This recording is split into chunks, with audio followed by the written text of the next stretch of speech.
That has nothing to do with your decision-making process. I even explicitly said, for him it makes more sense, for me it would be kind of weird. Oh, I talked to XQC a little bit about this conversation.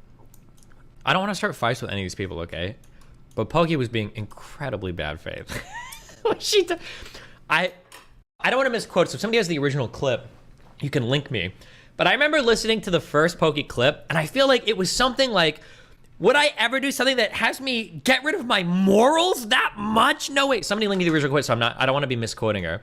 But the original clip was like, ooh, she was basically implying that XQC was this amoral, degenerate.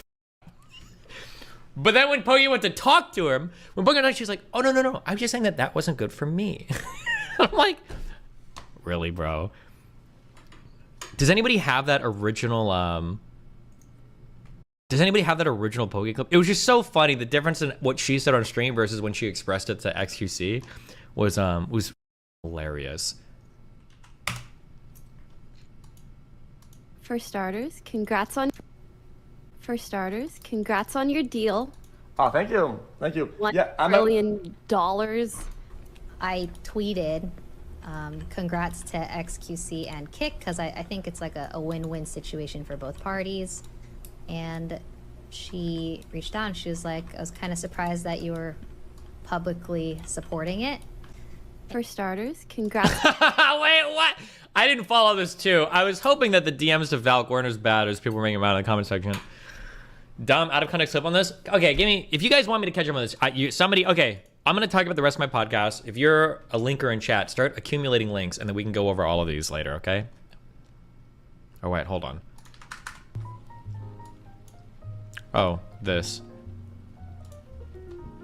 No, and it's not because I got like $10 million. Somebody said, would you change to Kick for your $10 million contract? It's just because I'm good as I am. Why would I compromise my morals and ethics for more money when I have money? Something about that is so cringe to me personally. Like, I understand, you know, if you need to make money, right? For me to do cringe when I have I can't. Like, ew. How do I... Can someone put this into words better than I can? Like, that you're like, it's basically like somebody asked you, like, would you be okay with, like, child slavery? And you're like, no. Like, that's the, yeah, when she says, like, well, if you need to make money, right? Obviously, yeah, obviously, hold on, I'm sorry. I see a comment on LSF. DG and Kick starting to work LSF really hard. It's going to be more inseparable than ever. I want it to be. Good. My community is going to start working LSF hard because LSF has literally been like the Hassan Poki Mizkif fan club for the past like 6 months. It's actually insane. Bro, any clip ever of like Asmongold or XQC, it's like so I should have kept a log. There were a couple of clips where people were saying things. Oh, I remember one. Wait, was I streaming when I said this? I don't remember if I was streaming or I saw this off stream. There was one where like XQC basically says stake is starting from 0. Did we talk about this on stream or not? I don't remember if I had already left or... Yeah, the one where like XQC saying like stake is starting from 0 and then LSF was like, oh, there's not you're starting with 0 investment. Like, oh my God, bro. Dude, that sub is in such a dick suck mode right now. Jesus Christ. There isn't the same kind of gambling. Crypto gambling is what I was mainly referring to. Why? Wait. Why would we, if anything, here, okay, I'm gonna do a brave guess here.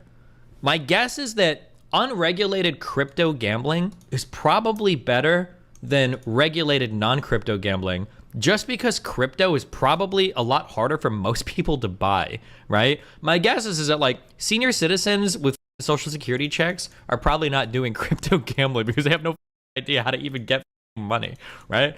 Also, yeah, I wonder, I don't know how hard it is to get crypto as a miner, because I don't know if you need an ID to go through Coinbase now, but like, are we really going to pretend that like this is the issue we have, that it's cryptocurrency? Is that really what we're going to be irritated about? Guys, I did not call him out. and say like, that has nothing to do with your decision-making process. Yeah, I don't know. I thought all that was silly. Here's like the number one thing I will say. Please, if you are a streamer, please stop pretending you give a about gambling. Please. The virtue signaling is so cringe. When these streamers are like, oh, like me personally, I don't like gambling that much. I'm not going to promote gambling to my viewers. I'm not going to do gambling sponsorship unless you pay me a lot of money for it. Except for like poker. I like poker, right? Personally, I don't really like gambling that much. I don't think it's a good thing to push onto people. I think it's one of the most destructive addictions that exists. So I won't do it. That's about the extent to how I'll engage with it though. But these people that are like, oh, it's so horrible. Bro, if Kick didn't have like Stake as one of their big baggers, you wouldn't give a about any of this shit.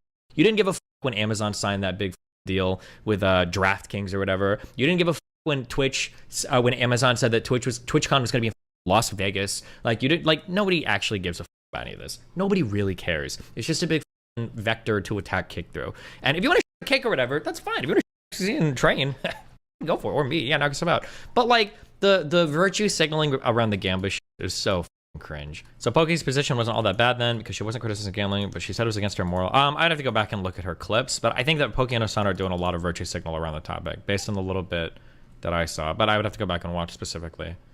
I seem to consider Kick to be far enough removed from a Gamba sponsorship then. Yeah, I mean, you can stream and watch my everything and every other streamers that are ever doing Gamba. If you want to, this is something that I realized in the past when I tried to have arguments with it. If you want to start getting into like second and third order support for whether or not you should cut ties with a company, it's essentially impossible to do that. Like, and for as much as, especially like, I don't want to show Hassan because he said he actually gave me credit for helping him with the stream stuff, which is a big step in the right direction.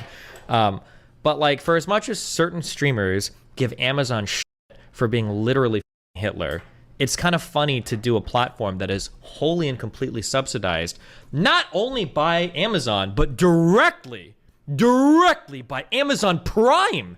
You literally get money for people paying Amazon Prime right on your stream to be in that position, and then be like, oh my God, Kick is so evil because it's like, I mean, I don't know. I think it's silly. Like I said, when you start, that's like people that want to boycott like Chick-fil-A because the CEO donates to an organization that doesn't like gay people, or you want to like, once you start getting into this territory, I just think it's really hairy. Sure, but Kick's connection to gambling is really close. I assume you agree that the only way Kick will ever make money is through Stake advertising. I don't know how Kick will make money. I'm not sure. From the talks I've had with Eddie, he seems like they want to make gaming the priority on the platform and they want to make money that way. I don't know if they can do that or not. Twitch doesn't make money. Who knows? We'll see what happens, but they think when people are addicted to offshore gambling versus Twitch gambling, it's worse. Yeah, but like, so that's another thing too. And again, it's also annoying, especially somebody that worked at a casino a lot, and I understand gambling and I know all the gambling pitfalls. That's also something that's really annoying, is when people like, I think I saw, I don't want to ascribe this to certain streamers, but I see it pop up in LSF comments so much. I know certain streamers have said this. People that say, I don't like Stake because of like crypto or it's offshore versus Twitch is like highly regulated. If you have a principled position against gambling, personally, I don't like gambling that much. It should be because gambling addictions are one of the most addicting addictions in the world. It's like one of the most destructive addictions in the world. That is an insanely difficult thing to deal with.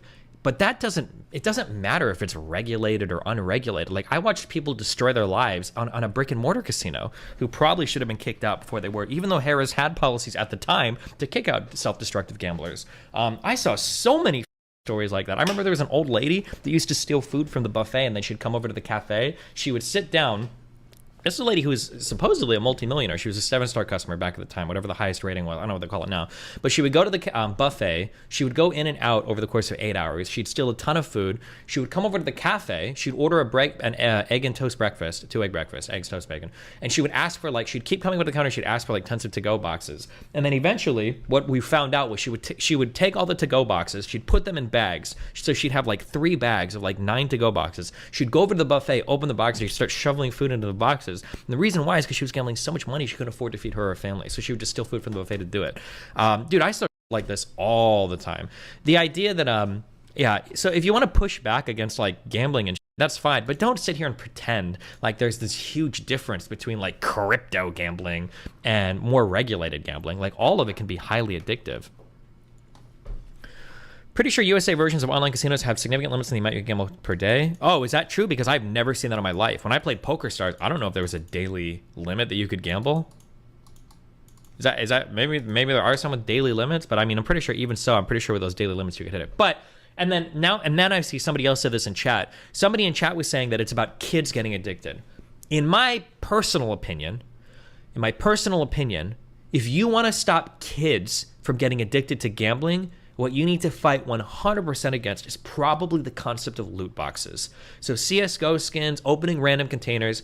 Basically, there's a behavioral psych pattern that has to do with opening a certain number of things and getting rewarded after a certain number of hits. That's the behavioral psych learned behavior pattern. There's 4 of them that I remember learning about. That's the one that destroys your mind, right? It's being rewarded after a set number of hits or a random number of hits. And then it's if you get rewarded for a set amount of time or a random amount of time after. And the one where you get rewarded after a set number of hits, that's like the most mind-melting pattern. And that's what happens when you get loot boxes. It's what happens when you buy trading cards. It's what happens when you like all of those things have that Hearthstone. Like those are things that, in my opinion, encourage gambling. Now, you could argue that gambling might be more addictive maybe because there is a you can argue that gambling might be more addictive maybe because there's a monetary aspect to it. However, and I don't want to extrapolate to everybody, okay? However, when I would watch streamers do card pack openings, a lot of it's called variable ratio reinforcement. I think that is true. Yes. Yeah, because you've got variable ratio and you've got fixed ratio. Fixed ratio habits are incredibly easy to beat because fixed ratio, after you don't get it after the fixed ratio, you quit after like 2 or 3 times. But I want to say with the variable ratio, you can get, in Psych, we learned this, you can get a bird to peck like 5,000 times over on a variable reinforcement ratio schedule once you've stopped rewarding them. It's insane. I appreciate that, Destiny. All right, bye. Remember to hit that like and subscribe, and don't forget the notification bell so that my videos show up right in your feed.